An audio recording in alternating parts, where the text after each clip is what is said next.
فرماتے ہیں آقا کریم محمد الرسول اللہ صلی اللہ علیہ وسلم ان الحمد للہ حمدا کثیرا طیبا مبارکا فیہ کما یحب ربنا ویرضی اشہد ان لا الہ الا اللہ وحدہ لا شریک لہ وان محمدا عبدہ ورسولہ صلی اللہ علیہ وآلہ وسلم۔ معاشرے میں ایک طبقہ وہ ہے جو صحابہ اور اہل بیت کو آپس میں ایک دوسرے کا دشمن بتاتا ہے اور کہتا ہے یہ تو ایک دوسرے کے دشمن تھے۔ صحابہ اکرام نے تو اہل بیت کے ساتھ بغض رکھا، ان کو ان کے حق سے محروم رکھا، ان کے ساتھ دشمنیاں پالی، ان کے خلاف قتل و قتال کیا، جنگیں کی، لیکن ان کی یہ بات درست نہیں ہے۔ صحابہ اکرام رضوان اللہ علیہ مجمعین ہوں یا اہل بیت ہوں، آپ احادیث کے اندر اللہ کے رسول صلی اللہ علیہ وسلم نے جو احادیث بیان کی، ان احادیث سے جو ہمیں ثبوت ملتا ہے وہ یہ ہے کہ صحابہ اور اہل بیت کے درمیان یگانگت تھی۔ صحابہ اہل بیت آپس میں محبت کرنے والے تھے، پیار کرنے والے تھے، آپس میں ایک دوسرے کا احترام کرنے والے تھے، آپس میں باہم الفت رکھنے والے تھے، عقیدت اور محبت کا رشتہ استوار کرنے والے تھے، نہ کہ ان کے درمیان جنگیں تھیں۔ میں آج کیسے کسی ایسے انسان کی بات مان لوں جو آج 14ویں صدی کے اندر اٹھ کر کہتا ہے کہ صحابہ اور اہل بیت آپس میں دشمن تھے، جبکہ گواہوں میں سب سے بہترین گواہ وہ اللہ احکم الحاکمین ہے، اور رب العالمین کی گواہی قرآن کے اندر موجود ہے۔ وہ قرآن جو ہمارے نبی کے قلب اطہر پر نازل ہوا، اس قرآن کے اندر اللہ نے یہ گواہی دی ہے صحابہ کے حق میں کہ رحماء بینہم، یہ تو آپس میں رحیم، یہ تو آپس میں ایک دوسرے کے ساتھ رحم دل ہیں، ان کا تو بڑا مشفقانہ رشتہ ہے۔ اور اللہ احکم الحاکمین اپنے محبوب نبی صلی اللہ علیہ وسلم کو مخاطب کرتے ہوئے فرماتے ہیں، نبی اگر آپ دنیا بھر کی دولت بھی خرچ کر دیتے، آپ ان کے دلوں میں ایک دوسرے کی محبت کو پیدا نہیں کر سکتے تھے۔ یہ اللہ احکم الحاکمین کا فضل ہے کہ اللہ نے ان کے دلوں میں ایک دوسرے کی محبت کو جگہ دی۔ صحابہ ہوں یا اہل بیت ہوں، اللہ کے رسول صلی اللہ علیہ وسلم کا گھرانہ ہو یا وہ لوگ ہوں جو آپ پر ایمان لائے ہوں، آپ کے گھرانے کے ساتھ تعلق نہ ہو، لیکن اس کے باوجود ان میں پیار، محبت اور عقیدت کا رشتہ ہے۔ آئیے خلیفہ اول جناب صدیق اکبر رضی اللہ تعالی عنہ جو کہ سسر رسول ہیں، ان کا اہل بیت کے ساتھ تعلق کیا ہے؟ سیدہ فاطمہ الزہرا رضی اللہ تعالی عنہ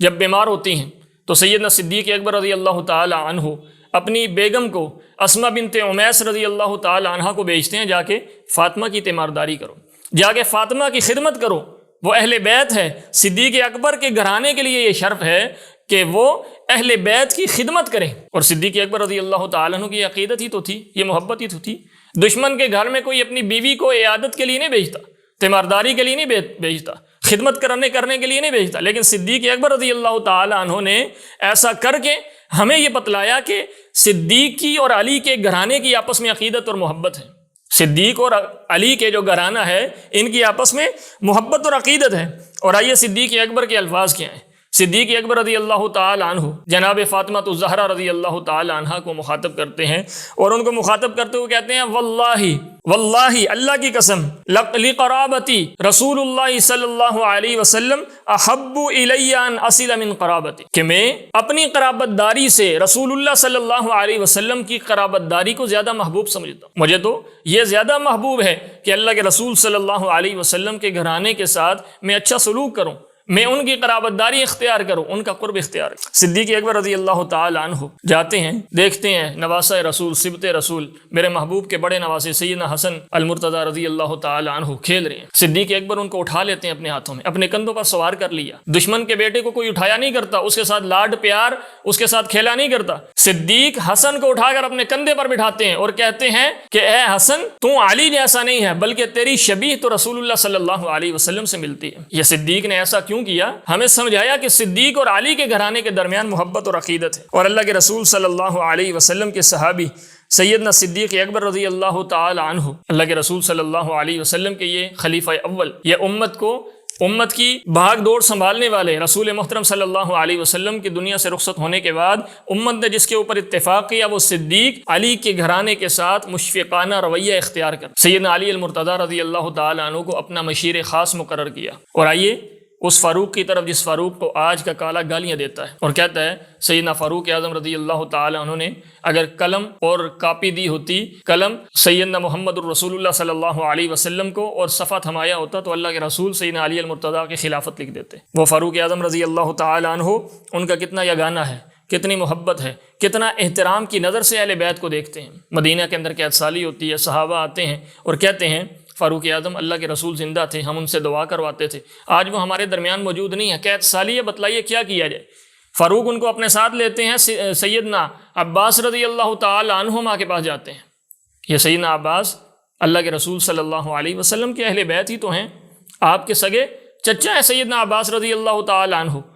اور سیدنا عمر فاروق ان کو کہتے ہیں کہ اے عباس، پہلے اللہ کے رسول ہم میں موجود تھے، ہم ان سے دعا کرواتے تو اللہ باران رحمت کا نزول فرماتا، اب اللہ کے رسول موجود نہیں ہیں لیکن آپ ہمارے درمیان موجود ہیں، اور فاروق دعا کرتے ہیں اللہ آج ہم تیرے نبی کے اہل بیت کے توسل سے تجھ سے دعا کرتے ہیں کہ ہمیں بران رحمت عطا کر دے، ہماری اس قید سالی کو دور کر دے۔ سیدنا علی المرتضیٰ رضی اللہ تعالی عنہ کے ساتھ کتنی فاروق اعظم محبت کرتے ہیں، اور کہتے ہیں ان کے سامنے کسی نے سیدنا علی المرتضیٰ رضی اللہ تعالی عنہ کے بارے نادیبہ کلمات استعمال کیے تو جناب فاروق اعظم رضی اللہ تعالی عنہ اس کو خاموش کرتے ہیں اور اس کو کہتے ہیں علی کا ذکر جب بھی کرو تو خیر کے الفاظ کے ساتھ، اچھے کلمات کے ساتھ علی کو یاد کرو، اگر علی کے بارے تم نے غلط الفاظ استعمال کیے تو یاد رکھو محمد الرسول اللہ صلی اللہ علیہ وسلم کو اس سے تکلیف ہوگی، کیونکہ محمد صلی اللہ علیہ وسلم علی المرتضیٰ سے محبت کرتے ہیں۔ اللہ کے رسول کے یہ صحابی جب وظائف مقرر کرنے کی باری آتی ہے تو جو بدر میں شریک ہونے والے عظیم المرتبت صحابہ کے وظائف مقرر کرتے ہیں، وہی وظیفے اہل بیت میں سے سیدنا علی المرتضیٰ، سیدنا حسن اور حسین کے بھی مقرر کرتے ہیں، اور اللہ کے رسول صلی اللہ علیہ وسلم کے نواسوں کے ساتھ ان کی پیار محبت کیا ہے کہ کیونکہ یہ خدمت خلق کرتے ہیں، لوگوں کے درمیان جاتے ہیں، لوگوں کے مسائل معلوم کرتے ہیں۔ فاروق اعظم رضی اللہ تعالیٰ عنہ نے صحابہ کے بچوں کو کپڑے پیش کیے، ان کو کپڑے پہنائے، لیکن کوئی کپڑا اس لائق نہیں تھا کہ وہ نواسان رسول کے جسم پر جچتا، تو سیدنا فاروق اعظم نے اسپیشل یمن سے کپڑے منگوائے اور حسن اور حسین کو پہنائے اور کہا یہ کپڑے ان کے جسم پر جچتے ہیں۔ اس قدر اہل بیت کے ساتھ محبت تھی، الفت اور عقیدت تھی۔ یہی وجہ ہے سیدنا فاروق اعظم رضی اللہ تعالی عنہ نے شیعہ کتب کے اندر یہ بات موجود ہے کہ انہوں نے علی المرتضیٰ رضی اللہ تعالی عنہ کی دختر، ان کی بیٹی ام کلثوم کا رشتہ ان سے مانگا، اور رشتہ مانگنے کی ریزن کیا تھی؟ سیدنا فاروق اعظم رضی اللہ تعالی عنہ بیان کرتے ہیں تاکہ میری اہل بیت کے گھرانے کے ساتھ رشتہ داری قائم ہو جائے، کیونکہ کل قیامت کے دن جب سب سلسلے ختم ہو جائیں گے، تمام حسب و نسب ختم کر دیا جائے گا، لیکن نبی کا حسب و نسب اس وقت بھی باقی رہے گا، نبی کی قرابت داری، نبی کی رشتہ داری اس وقت بھی قائم رہے گی۔ میں ان خوش نصیبوں میں اپنا نام لکھانا چاہتا ہوں کہ جو اہل بیت کے ساتھ تعلق استوار کرتے ہیں، جنہوں نے اہل بیت کے ساتھ رشتہ داریاں پال رکھی ہیں۔ جناب فاروق اعظم رضی اللہ تعالی عنہ کے اس بات کی لاج رکھتے ہوئے سیدنا علی المرتضیٰ نے سیدنا فاروق اعظم سے اپنی دختر، اپنی بیٹی ام کلثوم رضی اللہ تعالی عنہ کا نکاح کیا۔ سیدنا فاروق اعظم رضی اللہ تعالی عنہ اور اہل بیت کے درمیان کتنی محبت اور عقیدت تھی۔ اللہ کے رسول صلی اللہ علیہ وسلم کے یہ صحابی سیدنا عمر فاروق رضی اللہ تعالی عنہ، سیدنا عبداللہ بن عباس، نبی کے چچا کے بیٹے، یہ اہل بیت میں شامل ہیں، ان کو اپنے قریب بٹھاتے، حتیٰ کہ بدری صحابہ جو تھے وہ شورا میں موجود تھے، لیکن پھر بھی عبداللہ بن عباس کو بٹھایا۔ وجہ کیا ہے؟ کہا تمہیں پتہ نہیں ہے عباس کا تعلق کس گھرانے سے،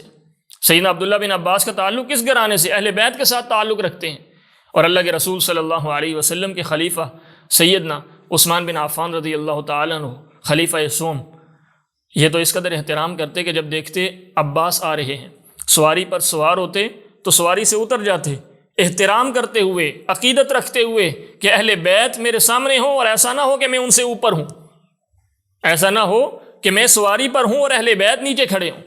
سیدنا عثمان رضی اللہ تعالیٰ عنہ سواری سے اتر جاتے، جب تک سیدنا عباس گزر نہ جاتے اس وقت تک سواری کے اوپر دوبارہ سوار نہ ہوتے۔ اس قدر صحابہ اہل بیت کی تعظیم کیا کرتے تھے، اہل بیت کے ساتھ عقیدت اور محبت کا جو رشتہ ہے اس کو انہوں نے استوار کر رکھا تھا۔ لیکن